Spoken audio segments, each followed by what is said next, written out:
Well, hello, my YouTube friends. It appears I left the key on last night when I put the bike away because I was going to take it to the grocery store real quick. That would warm up the motor. Then I could change the oil. But it looks like, so now the key's on.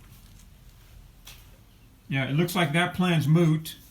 So now the ignition's on. You did not hear the fuel pump spool up. We'll go ahead and hit start. And I'm going to have to charge a battery. And since I did not make a video of how to remove and install a battery on an 05 Dyna, I'll go ahead and do that now. First thing you're going to want to do is remove your seat. Depending on your application, you may have a detachable sissy bar or other things in the way. So let me pull the seat and we'll get to step 2. Okay, bear with me if some of this is rather basic, but the seat's on the floor, so this tab right here is the only bolt that holds the seat in place. There is another tab on the front right there. The front tab goes underneath this bolt boss, or this tube that's welded in place, and the rear, I got a little bolt right here holding it in place. Okay, so that's step 2, step 1, whatever. Okay, hold on. All right, I have the iPad on some blocks holding it in the proper position. So you're going to remove the key, right? After that, there's a bolt right here. You might be able to see it, and a bolt right here. Okay, I'll show you that in a second. All right, both these bolts happen to be 1/2, so I'm going to go ahead and remove this one completely.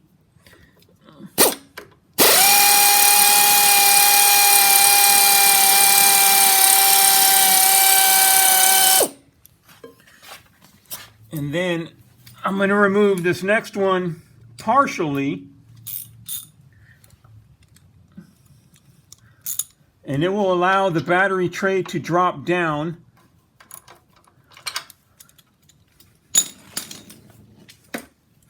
See if I can use the impact or the air socket.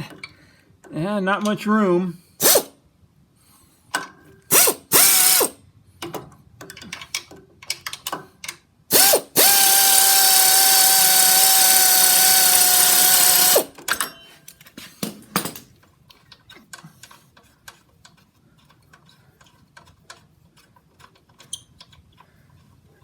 I want to leave it in place because it's going to hold the battery tray. Now let me tilt up a little bit. Hold on a second. Okay, I had to slightly reposition the camera. But now that the battery tray has dropped down, I'm going to remove this top cover. And if I can lower this, but leave it in place. The lower that is, the more room I'll have. Now I can pop the battery out. Okay, but in this case, I'm not going to remove it. Now, hold on. Okay, I like to time stamp everything. So I have my iPad on top of this stack of plexiglass to get it in the right position. But since I'm not going to remove the battery, I don't need to unscrew this 10mm bolt right here, and also there's another 10mm bolt right there. I can leave those in place and simply add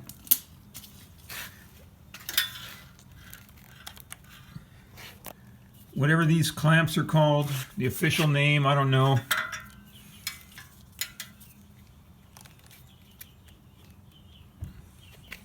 Now I'm going to put this back right here. I mean, there's nothing going to happen out here in the garage. It's going to cause it to come into contact with the frame. I mean, I might put a little piece of cardboard right there or something just to, in case there's an earthquake, I don't know. So I got those in place, and I extended the wire on this. I soldered it and then wrapped it. And this is not any fancy charger. It's just some old charger. Let me plug it in.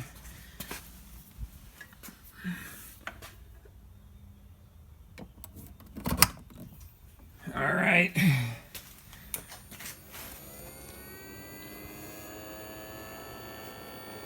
Okay, so it's set at 2 amp, which I ain't got all day to wait for that. I'm going to go ahead and move it to 10 amp. Okay. Now, I bought that battery from the Harley dealer, and I don't know if it's AGM, gel cell, standard, whatever. We'll go AGM, I guess. I don't even know what AGM means and what difference it makes to this charger. But you can see it's dead. There ain't no power. So we'll come out in a little while and see how much juice it has. All right, stand by. All right, it's 4:14. We're looking at 3/4 charge. So I'm going to go ahead and shut it off.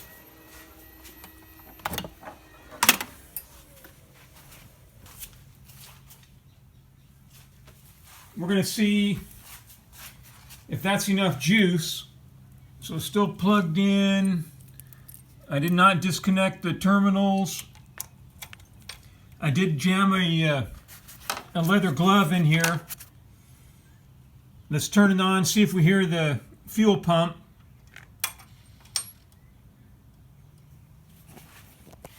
I got to turn the engine on first. Let's see if we hear the fuel pump. That was the fuel pump. Let's see if it starts.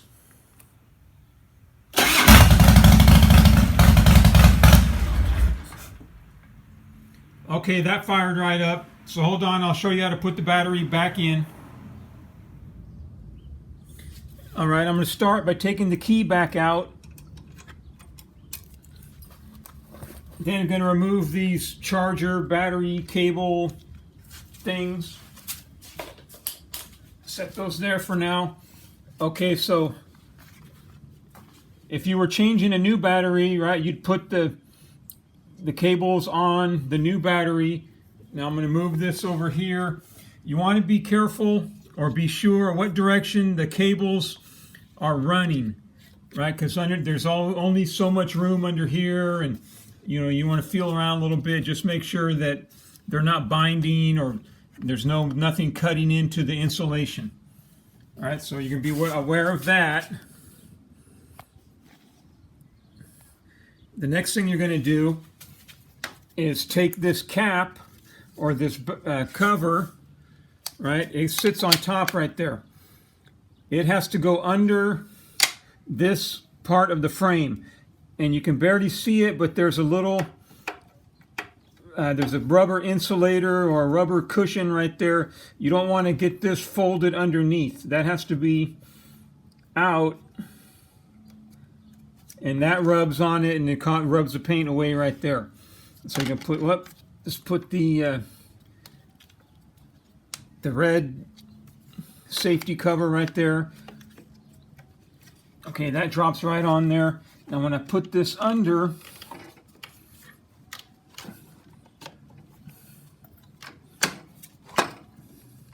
okay, so I got the bottom in place, and then I got that on top. Now I'm going to lift up right here, holding this in place and making sure I'm not folding that other rubber piece. So here's the grommets to it. I'm going to lift this up, and then I'm just going to turn this.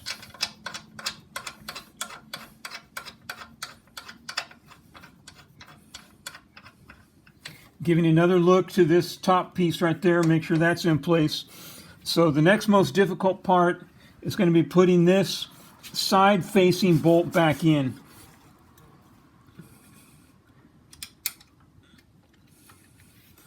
Because there's very little room for it, and I'm pushing backward and lifting up on the battery tray, as I leave just enough, because that controls the side-to-side motion of the battery tray. Make sure everything's in place. The rubber right there. I can lift this up, tighten that again. All right, kind of, that'll be loose. So I'm going to tighten that one. Ow! By hand.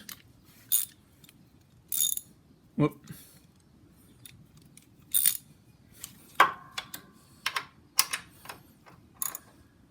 No, that is out. Sorry.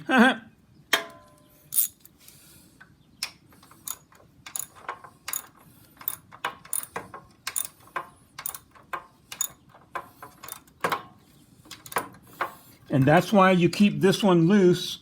It allows the whole tray to be pulled up, but you got it in, it's just barely loose to help hold it in place. So that one's about tight. Tight enough, I guess. Snug that up. It's almost there.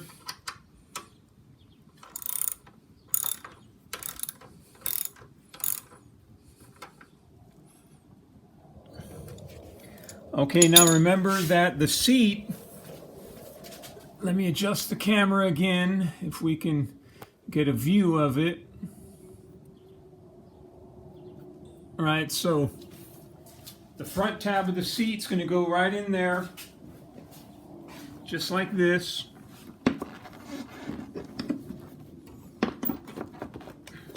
Hope you didn't have to see my face on that one. And then we tighten up the back end and call it good. Okay, hold on. We'll go in and we'll look at the owner or at the service manual. All right, so we're looking at the service manual, and it says, you know, basically the same thing that I showed you out in the garage. Although there is one thing I forgot to mention, and that is that the battery tray itself is easily removable. So in this diagram, you got the battery. Now some bikes will have a chrome cover. Mine doesn't have that, but they're all going to have the battery tray. And so once you remove both those bolts, here's the upward facing bolt, and you have the battery out. Now the tray, you can see right here, there's a little stud, and it's affixed to the battery tray, and it goes in a slot in the frame, like right here. Let me zoom in. And you can see the slot is, where is it? Wider at the top so that the flange of the stud can go through, and it drops down in there and it holds it securely. So if you need to, you can remove the battery tray also. All right, for the verse of the day, we're going to go to the book of Joel, chapter 2, verse 27. And ye shall know that I am in the midst of Israel, and that I am the Lord your God, and none else, and my people shall never be ashamed. All right, my friends, you have a good day.